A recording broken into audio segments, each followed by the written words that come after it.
In this episode of the Locked On NBA Big Board podcast, we are going to talk about live scouting in the Bay. Me, my brother James, and Krysten Peek, we are going to share our thoughts on some of the games that we saw over All-Star Weekend in San Francisco and Oakland. This episode will cover the Nike event, which featured AJ Dybantsa, and then we'll also talk about basketball without borders. Stay tuned.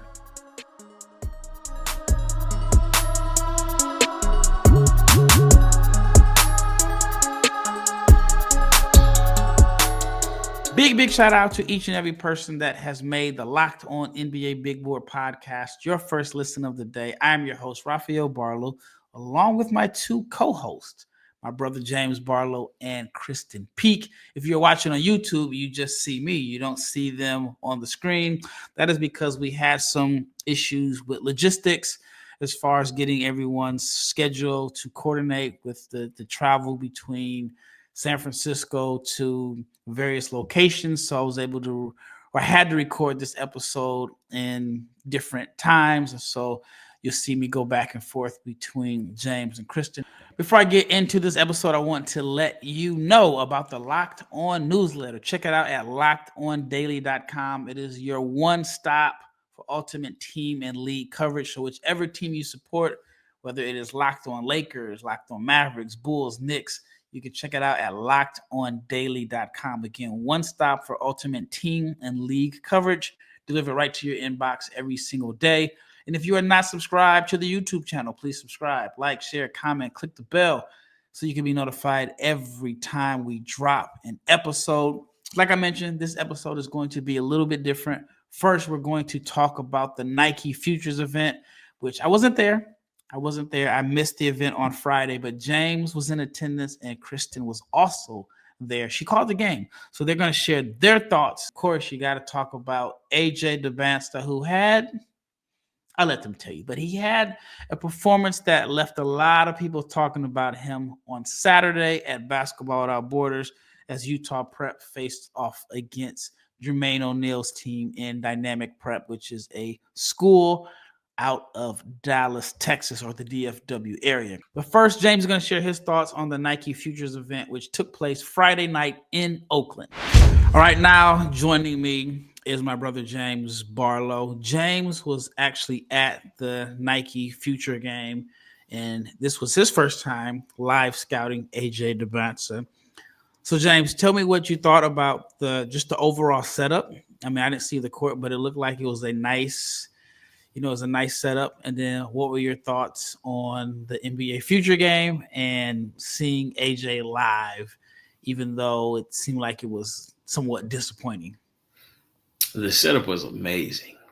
Like, I've never seen anything like that. They had like a digital screen that wrapped around like the entire bowl of the venue, I guess. It's hard to explain, but like the lighting was great. Like visually, it was like perfect. They had this black and white theme, and I mean Nike marketing. They very rarely drop the ball. You know what I'm saying? So like that was great. Between the four teams that I watched, Dynamic Prep, Utah Prep, Montverde, Link Academy, kids were competing. Like it was well organized. It was well ran. I mean, it was really fun. I had a lot of fun, and like they basically had the ultimate experience of where you got to watch basketball, and it was like a soft launch of their black label, Nike's black label. They had some KDs, Sabrina's, obviously a pair of LeBrons, a couple of other pair of shoes too. So it was a lot of fun. I enjoyed it a lot, and shout out to Nike. They always do their thing. Yeah, I wasn't there. I was actually traveling, so I missed the game. But I hear it was a long day. Oh, Everybody that was there mentioned that it was a long day. I guess you had to watch some girls' games. All right, let's talk about AJ Dybantsa. I missed the game. I wasn't there, but I got there Saturday morning, and I was at Basketball Without Borders. And the talk was he was disappointing. Like he just had a game where he looked uninterested. I think they say he was like 6 of 19 from the floor, and it just wasn't a strong showing. I heard that Darren Peterson was there in attendance. There was Victor Wembanyama. Kyrie was there, I believe. What were your thoughts on his performance and just seeing him in person? And then the next question is, do you think he's legit 6'10"? So I can confirm that. Well, Kyrie and Wembanyama were there for the Link game because I believe Okay. they had some Saturday or Friday night stuff that they had to do. Wemby had to go watch his boy, my boy too. You know, Stephon Castle. I think he might be. He knows Stephon a little bit better than I do.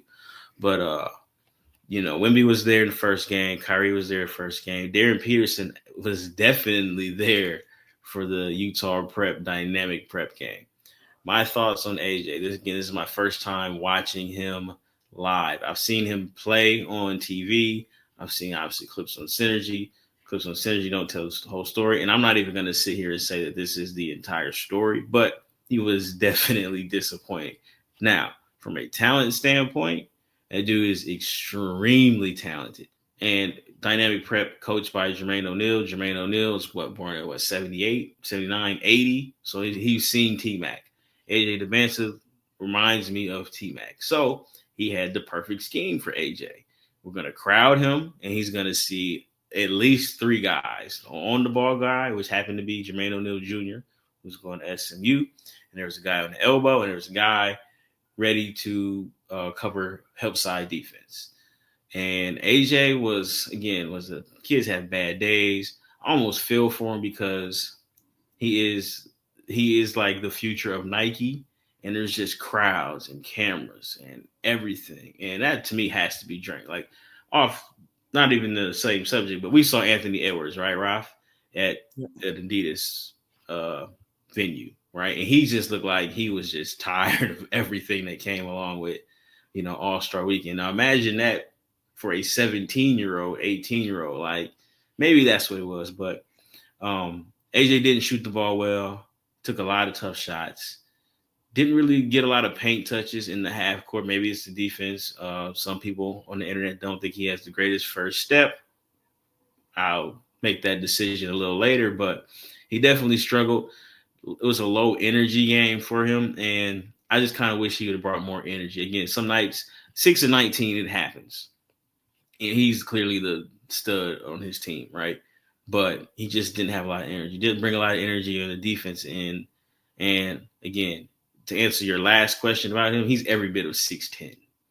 Like, Yeah, I saw the picture with Jaylen Brown. He was towering over him, but then I saw a picture where he was standing next to Paolo Banchero, but Banchero was bigger. So it makes me wonder how tall Paolo Banchero is. I've seen AJ in person a couple times. The first time I saw him play, I want to say, was after his freshman year, between his freshman and sophomore year. I know he reclassed, but it was he led the EYBL in scoring, if I'm not mistaken, like the 17s after his freshman year of high school. So I saw him there as a tournament in Dallas, the EYBL. Then I saw him live at the Hoop Summit last year. And he's always been impressive. And again, I didn't see this game. I just read about it. But from everything that I've heard, it was basically what you're saying, a low energy game, a lot of tough shots. And I asked the question. Every shot was a tough shot. Was that more so him, or was it the defense, in your opinion? I think it's a combination of both. I think that the defense was excellent. So let's not discredit dynamic prep and Jermaine O'Neal. Like, they had a game plan and they were going to make every shot tough on him. And he always, I'm telling you, he saw at least 6 hands every shot he took. And he tried to get to the basket, but the help was just good. Again, there's no defense at 3 seconds. So, it's hard to score when you're that guy, especially playing against that level of opponent as far as defense. But he did struggle, and like I said, he did get fouled, but he got fouled on jump shots. He wasn't getting fouled driving to the basket. He did try to posterize somebody in the first quarter, first half, but they didn't call a foul. But he got fouled, I think he got fouled twice on 3-pointers. So that's 6 free points, or at least free throw attempts. And I think he got fouled on a couple of jumps because he's kind of a forward shooter. But again, very, very, very talented kid. And maybe he just had an off day. But He just happened to have the off day when it's my turn to like watch him live. So I'm not gonna sit here and say he's not this or he's not that. It was just a poor showing for him.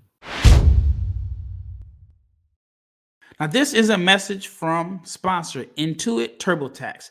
Taxes was waiting and wondering and worrying if you were going to get any money back. And then waiting, wondering, and worrying some more.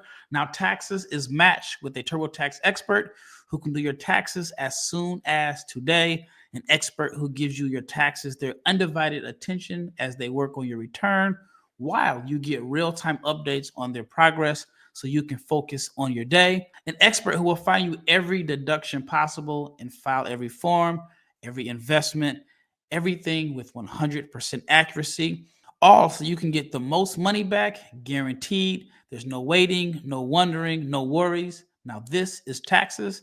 Get an expert now at turbotax.com.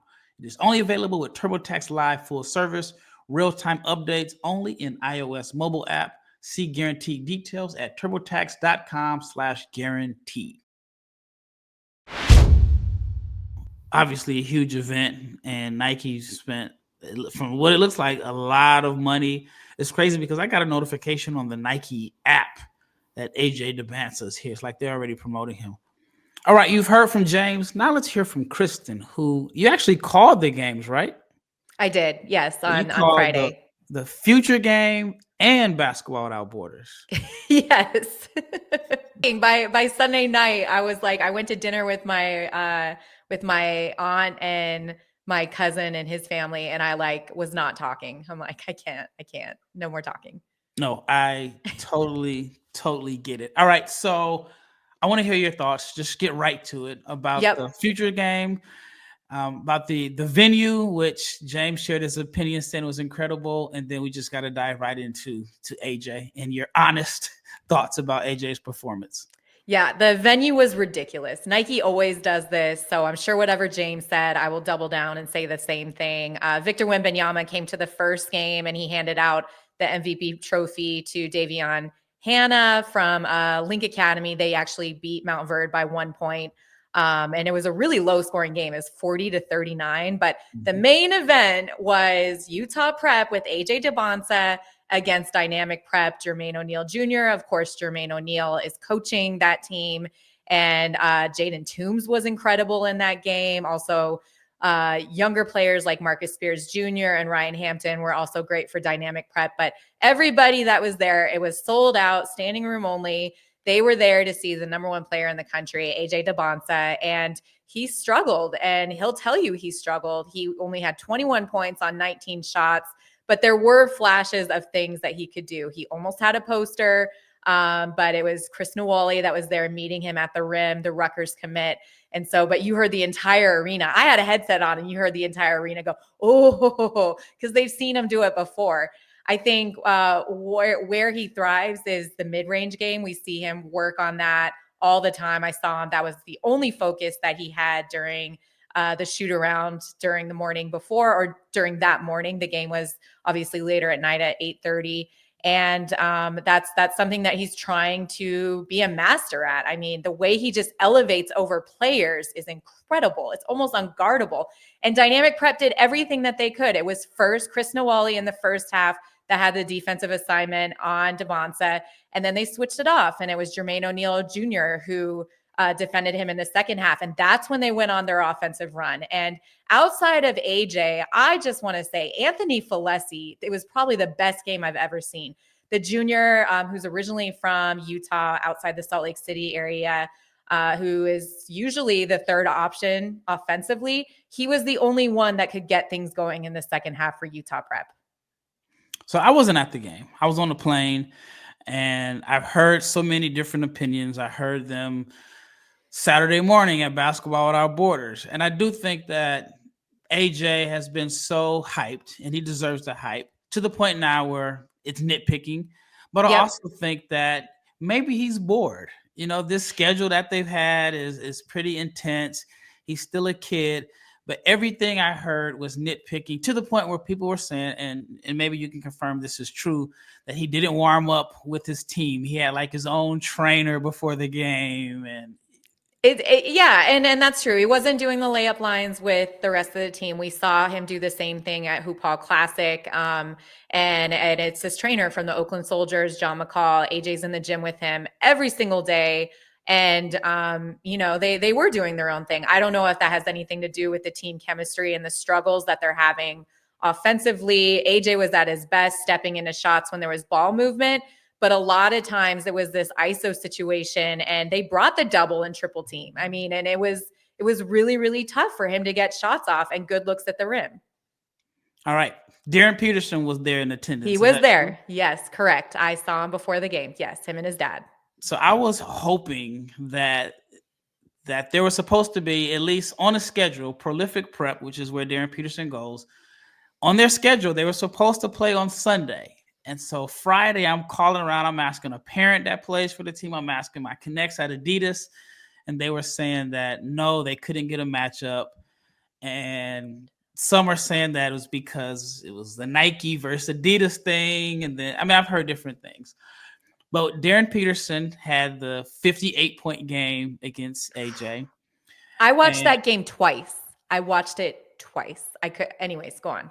I've seen it once, and then I saw like the condensed 13-minute highlight tape that literally had every single possession. So there were some people that were hoping we can get another matchup between them, which would have been like number 3 this year. It didn't happen. But some of the rumblings I were hearing over at Basketball Without Borders was that Darren Peterson could pass AJ. Do you believe that?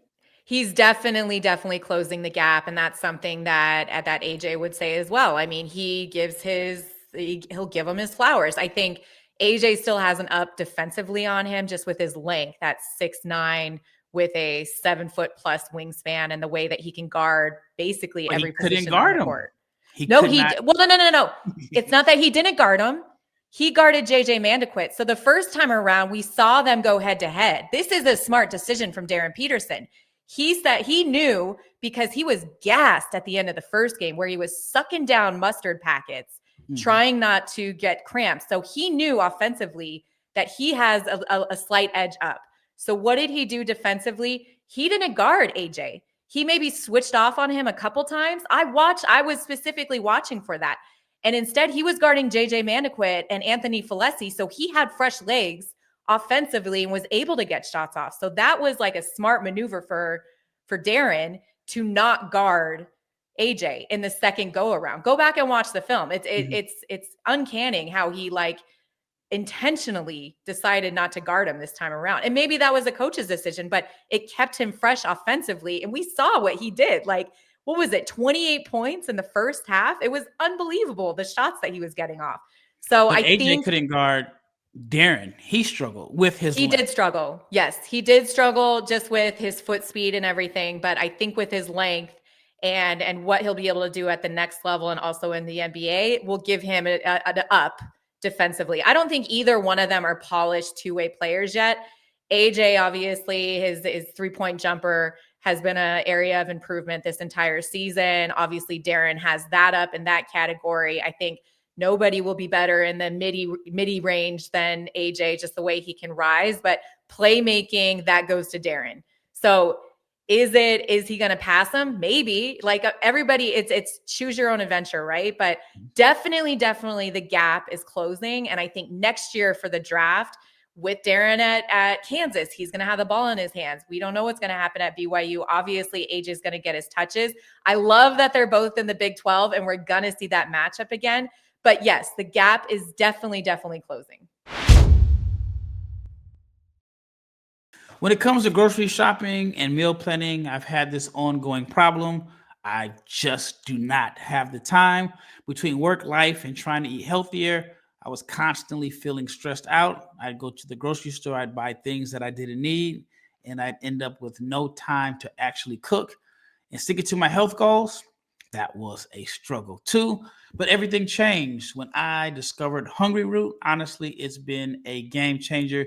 It is the easiest way to eat healthy without all of the stress. With Hungry Root, it's like having a personal shopper and nutritionist all in one. They take care of my grocery shopping, recommending meals and groceries based on my tastes and my health goals, from anti-inflammatory to high protein and gluten-free options. And the best part, every meal is ready in 15 minutes or less. I'm talking quick, healthy meals that actually taste great, and it is delivered straight to my front door. It has been a huge time saver and has made eating healthy much, much simpler. And I promise you're going to love Hungry Root as much as I do. And for a limited time, you can get 40% off your first box and a free item in every box for life. Just go to hungryroot.com/lockedonnba. Use the code LOCKEDONNBA. That's hungryroot.com/lockedonnba to get $40 off your first box and a free item of your choice for life. hungryroot.com/lockedonnba. Do not miss out. Yeah, there's an opportunity that we could see them play maybe 3 times if they face each other in the regular season and in the Big 12 tournament. So that's going to be must-see TV. I am glad that we are getting these matchups in college basketball again. Not a knock on like the international players or guys that took different paths, but there were some years where, the last couple of years where we didn't get these matchups. We didn't see Sar and Risa Shea play. Right. We saw Victor and Scoot play, but it was a very 2 games. Yeah. Well, 1 game. Well, 1 game. Yeah. Scoot got it was hurt. supposed to be 2, but it was an exhibition game. I mean, it didn't feel like an exhibition game, but I love the fact that we are getting these matchups and we're knowing about them a year in advance. So I'm looking forward to that. But the question about AJ being bored, do you think that is the case? Yes. I want to say bored, like he's not putting maximum effort. Right. I mean, I think that he is choosing different pockets of his game to try to focus and get better on. But is he out here day in and day night? I mean, he even turned to me at the shoot around when they were going through scouting, and he's just like, KP, I just want to get shots up when they were going through scout. And I'm like, I hear you. I don't know, but I'm not going to knock him for being bored and being at the level he's at, because like I've told you, I mean, I've been doing this so long. I've seen it from other players. I saw it, from Anthony Edwards. I even saw it with Anthony Edwards in college when he looked bored at Georgia. So I'm not going to knock that for AJ, but there are still areas that he's working on getting better and improving. I mean, that dude is in the gym every day before 7 a.m. getting stronger, either getting shots up. I mean, he is a workhorse. We see him, what we see on social media of him being at All-Star, of him going to Paris, sitting courtside, dabbing up with everyone from Victor to Kevin Durant, going to a brunch there. Like, yes, those are all things that are happening, but he also has his NIL deals with Nike and Red Bull. So he has responsibilities there. I mean, at shoot around alone, there were 10 to 15 cameras that were just focused on him. He was mic'd up, and that was that shoot around. So the amount of responsibility that this kid has, and he's just still a kid, and then having to go out and still play basketball and still with the pressure, like he's going to get everybody's best game. He's going to get double and triple teamed every time he touches the ball. He knows that. And I think as his career progresses, the spacing opens up and he becomes more of that ISO sort of player where he does only go one-on-one. I think that's where he's going to thrive.